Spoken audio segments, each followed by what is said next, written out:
am super excited that you guys are joining me today. Thank you so much. I've got Jocelyn Reaves here today with me as a guest. She's got a practice called Cultivating Confidence Daily, and she's going to help us take a look at why some of the behaviors we have in clutter and hoarding and saving too much stuff could possibly be jeopardizing our confidence, and why sometimes we second guess ourselves and the things that we're doing. Okay. So I'm super excited that you guys are joining me today. Please help me welcome Jocelyn Reaves. Jocelyn, how are you today?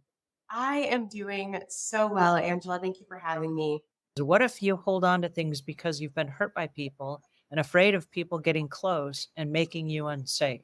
What's your take on this? Yeah, so I see it in two different ways. And the first thing I thought of is holding on to our mental and emotional trauma and baggage, because that informs, that's our blueprint. And trauma, which is too much, too fast, too soon, impacts us. It impacts the way that we interact with the world. And so I would say, first of all, it's valid to change the way that you interact with your environment based on experiences that you've had. But then you have to assess, is the way that I have pivoted, is the way that I have changed the way that I'm interacting serving me right now? Mm. And if the answer to that is no, then we have to make additional changes. But a lot of times we change the way that we do things, whether it's holding on to past pain or holding on to, maybe you've had someone close to you that has stolen from you or has taken something from you, and you were able to buy another one and now you want to hold on to it for dear life. That's valid. Feelings of loss are real and they affect us. But I think it always comes back to returning to this present moment. Is this thing, is this emotion, is this feeling, is this person that I am holding on to? Because we hold on to a lot of stuff. It's not just our physical goods, right? Is this thing that I'm holding on to healthy? Is this thing that I'm holding on to helpful? Is this thing that I'm holding on to serving me? And if it's not, you have to give yourself permission to let it go. And it's hard, but I think that's one of the ways that you know that you're doing the right thing. It's really easy to do the things that we've always done. And so if you're used to holding on to things, it's easy to hold on. But the way that we change and the way that we grow is doing something different. And sometimes that different thing is letting go. I think autopilot was the key word that just popped out for me. I know that there was a period of time where I woke up one day and realized I hate to admit this, I'm so embarrassed, but I realized that I had about 30 bottles of shampoo in my bathroom that had about this much left. And I don't have any emotional attachment to shampoo or anything. I was unclear why I was never finishing my bottles of shampoo. I would get close to the end, never finished it off, but then I'd buy the next one, and I'd open the next one and get started on it, but I'd leave the old one there. And I asked myself one day about why do we hang on to things? And it goes back to our past. There's something in my past that made me hold on to shampoos and not get rid of them. And I started looking back into my past. I'm one of 19 kids. And if we were taking a shower, don't use it all, save some for the next person that's going to take a shower after you. And I had made no connection whatsoever. But there I was living on my own, saving some of my shampoo for whoever's going to take a shower after me, realizing that none of my siblings live in my house and I'm 2,500 miles from home and no one's coming for my shampoo. And when I realized that this was something that I'd been brought up to do, I was trying to be kind and courteous to the next guy. I had created this weird little thing with all these extra bottles of shampoo. Then I made myself promise I'm now going to use up all the extra last little bits of the shampoo before I buy another jar. I'm not going to keep doing this. I'm going to end this habit right now, right here, because now I know what's causing it.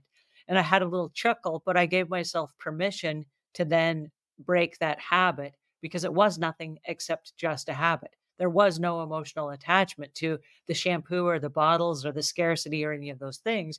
I was literally trying to be courteous for the next person taking the next shower, and it was just me. I lived alone. So I love that because our past informs so much of what we do if we're not cognizant of it. And so I love that you were able to break that mold for yourself. And It's nothing to be ashamed of. I think a lot of times we're so ashamed of the like little quirks that we have or the things that we do. But I think there's so much power in being able to identify the reasons that we do those things because we learn more about ourselves and we're able to grow and become more confident in the process. There is another time Yeah. that as I was going through my kitchen, I found 4 rolling pins. I don't cook, but I had 4 rolling pins and I wouldn't let go of them.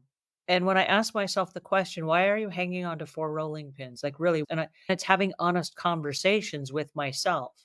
I had the room for them. I've got plenty of space in my kitchen. I'm not tripping over them, but I wouldn't get rid of them because I used to be the favorite aunt, and I had Super Saturdays at my house, and I'd have the nieces and nephews come over, and we would roll out cooking things, and we'd make, like, sugar cookies, and we'd make cupcakes, and we'd do things that were really fun, and cooking is one of those things, like, we do a group cooking activity. And the 4 rolling pins to me represented the good times we had together, and I felt like if I got rid of those 4 rolling pins, I was somehow going to say goodbye to those times. But the reality is the times were already gone, the kids had grown, they no longer wanted to come over to my house on Saturday, they're all doing fun things of their own, and by hanging on to those rolling pins, I was trying to recapture those fun moments we had together, but in essence, it had nothing to do with the rolling pins and everything to do with the memories themselves. And when I was able to say, "The kids are not coming back over, the Super Saturdays are over, can you let go of the 4 rolling pins because you do not cook?" Then I asked myself the question, "How many rolling pins do I actually need?" Because every Thanksgiving, I make a pumpkin pie.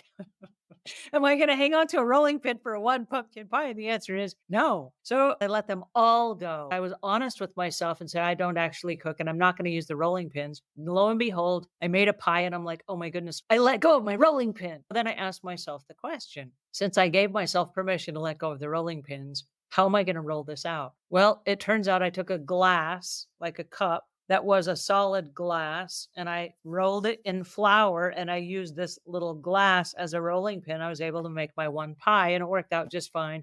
And then I washed the glass. No rolling pin was needed. So tell our listeners where they can go to find you. Yes. So for all thing confidence, you can go to cultivatingconfidence.daily.com. That's cultivatingconfidencedaily.com or on Instagram at confidence daily.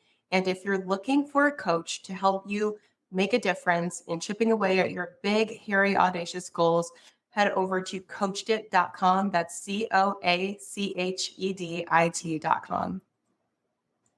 Well, thank you so much. I really appreciate our conversation today. I'm going to put that on the screen, and then I'm going to also leave the other links in the notes. And thank you, Jocelyn Reaves, for joining us today. I've learned so much from you, and I appreciate your time and attention.